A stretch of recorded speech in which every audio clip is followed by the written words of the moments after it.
Welcome to CEC Gurukul lecture. In the first part of the lecture, we are trying to understand the definition and concept of marriage as problematized in the anthropology, and we just looked into the case of Nair marriage as studied by Kathleen Gore. Now we will try to understand Edmund Leach's contribution, and so he begins by critiquing Kathleen Gore. Edmund Leach kinds of criticized Kathleen Gore's definition, and he says it is too restrictive in terms of recognizing legitimate offspring. And Edmund Leach suggests that marriage be viewed in terms of different types of rights. Edmund Leach, he is kind of trying to say that it is we cannot understand marriage only in terms of whether it is legitimacy is established or whether it is a multiple partners or single partner. What becomes significant to understand marriage is to look into the rights or what is the rights which are being performed. And in the course of the lecture, we say that he gives us 10 rights, and he says the institution of marriage kind of performs these several rights. So first, let us understand his theory, and then we will look into how he defines marriage as a collection or a bundle of rights. He stated that Nair traditionally had no marriage in the strict sense. This he is saying because if we go by the notes and queries definition, Nair institution does not fit into the definition, and therefore it was kind of understood that they don't have a marriage only. Then Kathleen Gore says that no, the institution of marriage is there, only the role of fatherhood is kind of less significant, and the idea of affinity between perpetual affinity between linked lineage is more important. So therefore, this is a women's group. If we say it's a avunculocal or the way either we say matrilineal, we kind of only understand that it is a matrilineal system in which the mode of recruitment is through mother's group. So in order to just to kind of rewind, there are three ways to multiple, but most important are three or four. Is your recruitment is either through your father's group, that is a patrilineal group. The recruitment to the group is either through the mother, that is a matrilineal group, and then it could be also recruitment through your mother's brother relation, or it could be a cognatic, it could be either mother or father. So here among the Nair we see that the mode of recruitment is matrilineal, that is it is a matrilocal group, and therefore as kind of also understood in terms of matrilineal puzzle, we kind of say that in a patrilineal society there is a kind of a direct relation between the line of descent and residence. So if it's a patrilocal group, the line of descent is patrilineal and the authority is in the hands of the men, so it's a patriarchal society. When we go into the notion of matrilineal society, we see that it is a matrilocal group, and the significance of mother's group is attached, but then the idea of mother's brother becomes significant. So there is a lot of anthropological debate on trying to understand that why is it a male figure which kind of takes on the authority. So here rather than father being the main figure, it is the mother's brother who kind of becomes the lord or the leader. So in the Tharawad, that is the Nair group, it is the eldest male member who is considered as the manager, and he kind of establishes all the allocation of resources, and so that needs to be kind of understood, where the notion of fatherhood, it's not absent, but it's just that it is not as significant as in a patrilineal society. So among the matrilocal Nair, so this is important to keep in mind that it's by line of descent, it is matrilineal, and residence is with mother's group, so it's a matrilocal group. Marriage characteristic that is present at all is establishment of socially significant relationship of affinity. So therefore the relation is between lineage, so it's at the level of group. So that is why I kind of say that the Nair is an instance of plural marriage. So what is the kind of understanding now to the second part of the definition that we started off in the notes and query, and that is trying to understand how legitimacy cannot be an adequate criteria to define marriage. So the first critique of legitimacy was by Bell. So Bell questions the construction of offspring legitimacy on the basis of parentage. So the kind of the notes and queries indicates that child to be legitimate of its mother is not married. So how do we look into it, the legitimacy, especially when we can kind of look into children born out of wedlock or children born to single parents. So those kind of legitimacy becomes kind of not a very good idea to understand the institution of marriage. Bell argues that in an individual, social position is determined by other factors. So that is more important rather than legitimacy. It is very important to kind of establish the right to membership, and right to membership to a group is also significant because it will establish your right to inheritance. So many other things are more significant and should be taken into account in order to understand marriage. So Bell points out that United States, as an example, he mentions that even though children of never married mothers are considered illegitimate, but they have the citizenship rights of children, rights to the support of the father and to his legacy if he dies in state, and other rights. And this we cannot kind of understand what Bell is talking about in the case of United States. We can also apply it in general when we kind of look into the 21st century with the emergence of live-in relation. And in our own kind of a country in India, where the Bombay High Court ruling state that the children born out of live-in relation are kind of legitimate. So institution of marriage then kind of becomes questionable, whether the definition that was given into notes and queries could kind of take in live-in relation as an practice of marriage between two individuals. So legitimacy is established, and legitimate children can kind of be recognized legally by law even outside marriage. So that is what is to keep in mind, that legitimacy is not to be taken as an adequate criteria to understand marriage. Now kind of understand, like lot of changes has taken place in terms of understanding. I said it earlier also that even when we look into the matrilineal kinship organization among the Nair, there is a lot of kind of globalization, cross-cultural changes. So, a lot of elements of patrilineal practices are now to be found among the Nair, and slowly we also see certain practices like dowry coming into even in a huge way among the matrilineal society. So, these changes also need to be kind of kept in mind, and we cannot kind of apply a definition which was given in the 1940s or 18th century to understand the way in which family is organized in recent time. So, then the study of Nairs kind of says that there is a shift from matrilineal to a bilateral kinship. Now, bilateral kinship is where the significance is to both sides of descent.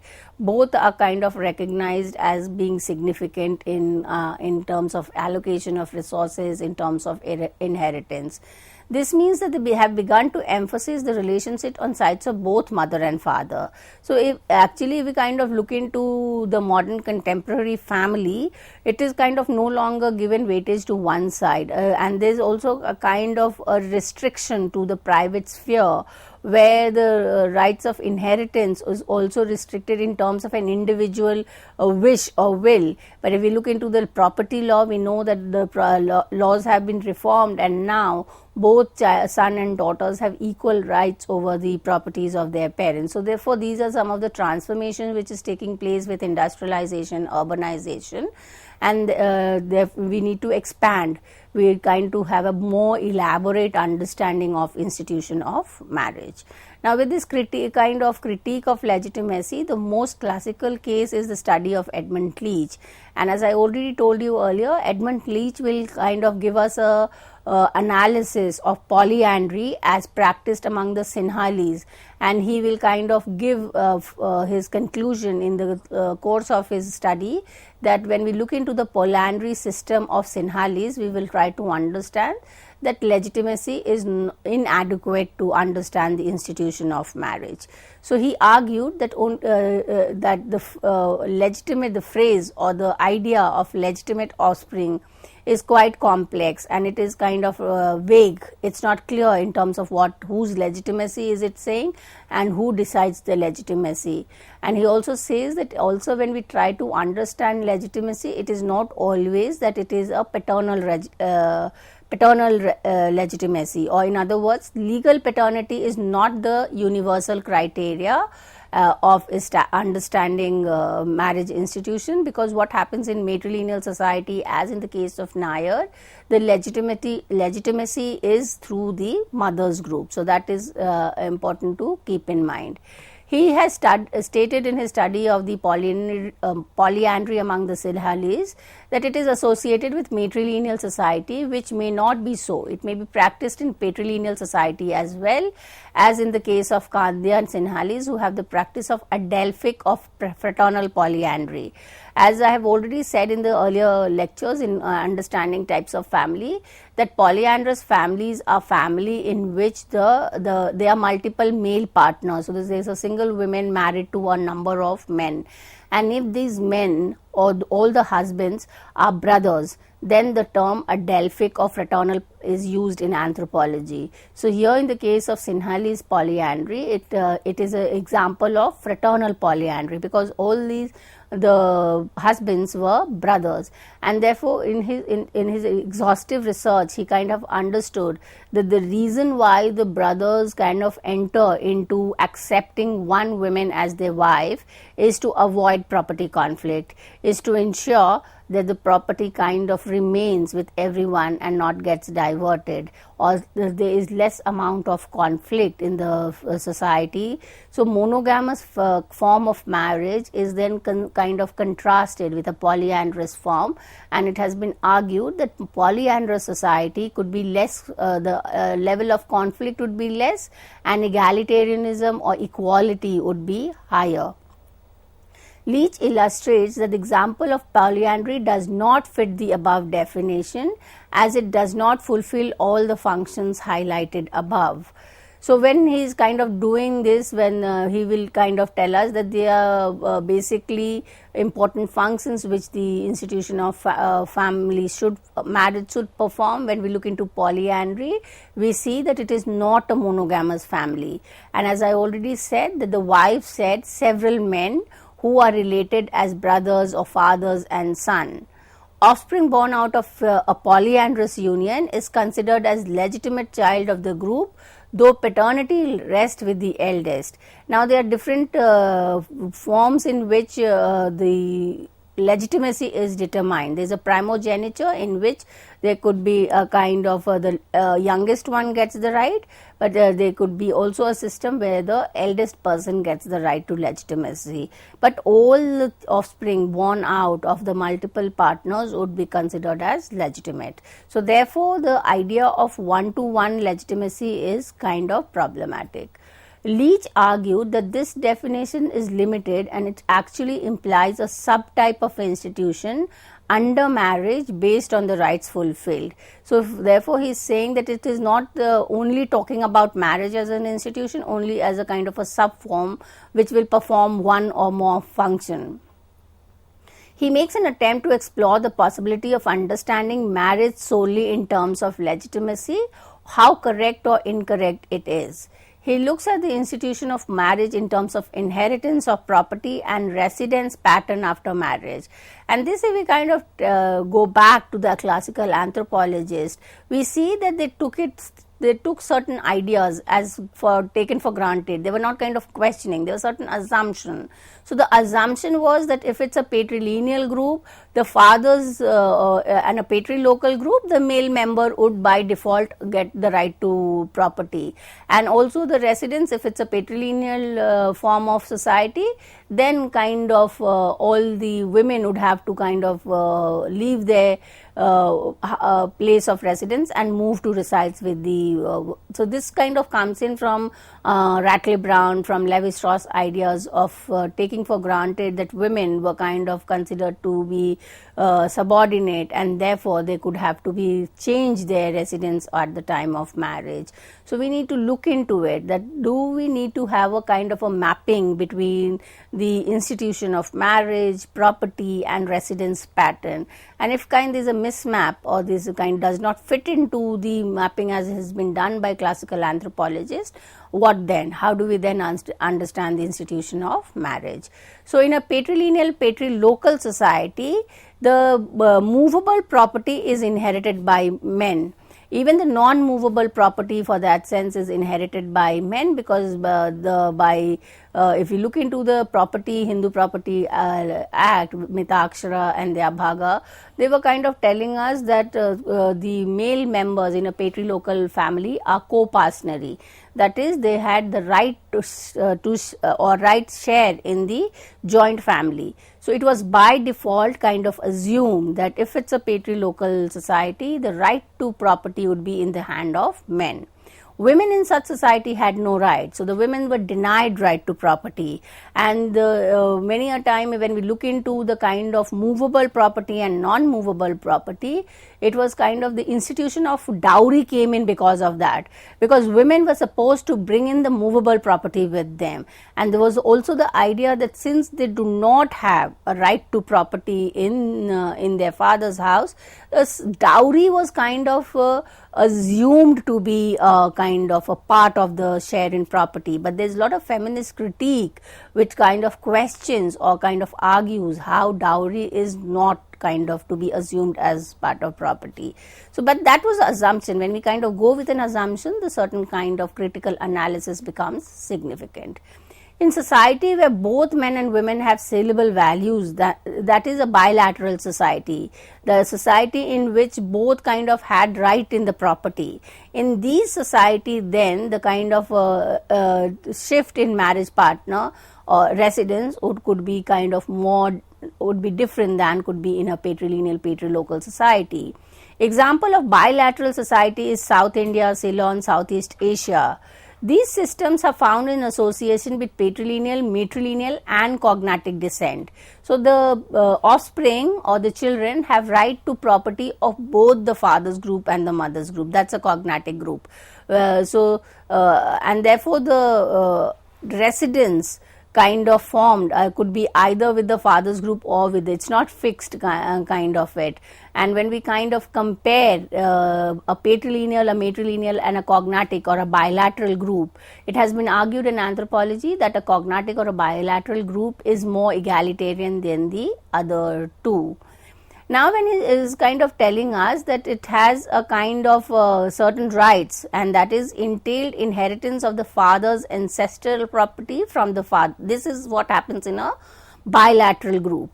So, you will the offspring will get a part of the father's ancestral property, would also get right of property from the mother, and the third property is acquired property. So, this the first two is inherited, that is what the father would have got from his father. So, it is kind of based on the lineage, it is a group property. The third property, which is the acquired property, is the property which is earned by the husband and the wife in their course of time. So, the children will also get a share of the acquired property, which is a common property of both father and mother.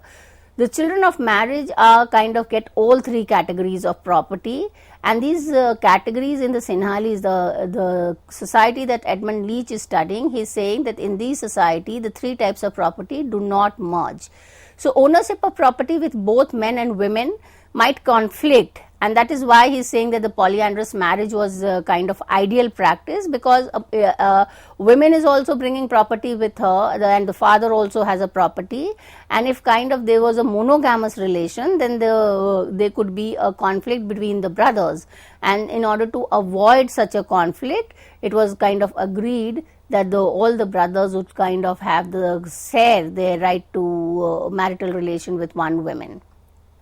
So, it was considered as a practical solution to the structural dilemma that patrimonial inheritance could have resulted in. That is, the patrimonial inheritance is the inheritance of property from mother and father. So, the kind of inheritance that the children would kind of have in terms of after marriage would kind of get into dispute and lead to conflict. So, to avoid conflict and express solidarity of sibling group. So this is also when we kind of read Rattly Brown, he tells us that the unity of sibling group is one of the principle of understanding the system of descent and lineage. That is, since the siblings are from the same ancestor, there is a level of solidarity in it. So if they want to maintain that solidarity or express that sibling solidarity, and therefore kind of enter into a polyandrous relation. The Jaffna Tamil Code evolved a solution to this dilemma. The sons inherited the hereditary property of the father, and acquired property of both spouses was inherited by sons and unmarried daughter. The dowries of the daughter were given out of the dowry that the mother had got. So there was lot of conflict and lot of differences, and therefore there was a settlement in which it was decided that there is a certain way in which property transaction would take place. The double descent is also a way to solve the distribution of property among men and women. So when we are trying to understand marriage, what is important is that when Edmund Leach is looking at marriage, he is trying to relate it to the system of property and to the descent system. So he's telling us about the double descent, and double descent is a system in which recognition is given to both line of descent. So mother's line as well as father's line is recognized for distribution or allocation of resources. The preference was to kind of a patrilineal endogamy, that a patrilineal endogamy would be that you would marry outside your patrilineal group, or you could marry outside people who are from your father's side. And according to Leach, in no society does marriage fulfill all the rights. As I already said, that he defined marriage as a bundle of rights, and he states a list of rights. But then he says that there are no society in which you can find that the marriage is performing all the rights. It's a kind of a combination, and kind of some being adhering to the rights, some of them are not doing it. So in order to fulfill a typology of marriage, then it is important to link marriage to descent and rules of residence after marriage. So as I already told that earlier, the classical anthropologists, they were just looking at the institution of marriage per se, in terms of what it is happening, what is the outcome of it. So they were trying to say it's a union, it is for the purpose of reproduction, it's for the purpose of legitimacy. Now when we look into Edmund Leach, he kind of tells us that marriage cannot be understood until and unless we look into the line of descent, and we look into the residence pattern, and third, we look into the distribution of property of the father and the mother, or we look into the distribution of property in the group. So in a matrilineal patrilocal society such as the Nair, the establishment of socially significant relationship of affinity is the foremost function. So here that kind of he is trying to tell us that there are societies in which different functions has been given significance.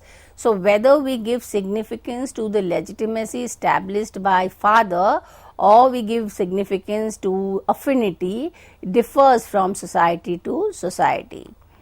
So when we look into marriage as a set of rights, he says that there is no one definition. So we kind of have understood that we cannot understand marriage only by following the definition as has been given in the handbook of notes and queries, because we kind of understood that it is problematic. We cannot understand it either as only as a monogamous relation.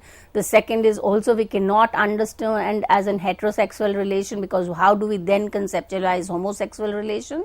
And third is the question of legitimacy, whether it actually establishes legitimacy of children, or we kind of also question whether it is the legitimacy of the father or the legitimacy of the mother. So through the understanding of the Nair and the polyandry, we kind of understand that marriage can take place even when there are multiple partners. It can take between man and man, women and women, and thirdly, it can happen without kind of establishing legitimacy. So therefore now we try to understand marriage as a set of rights, and he kind of tells us that there is a list of 10 rights associated with marriage, including monopoly and rights with respect to children, specific rights differing across culture. So, expanded the definition of proposed marriage, and the definition that Edmund Leach gives us is that marriage is a relationship established between a woman and one or other person, which provides that a child born to the women under circumstances not prohibited by the rules of the relationship is accorded full birth status, rights common to normal members of society or social stratum. So, according to Leach, marriage can serve to establish any of the 10 rights.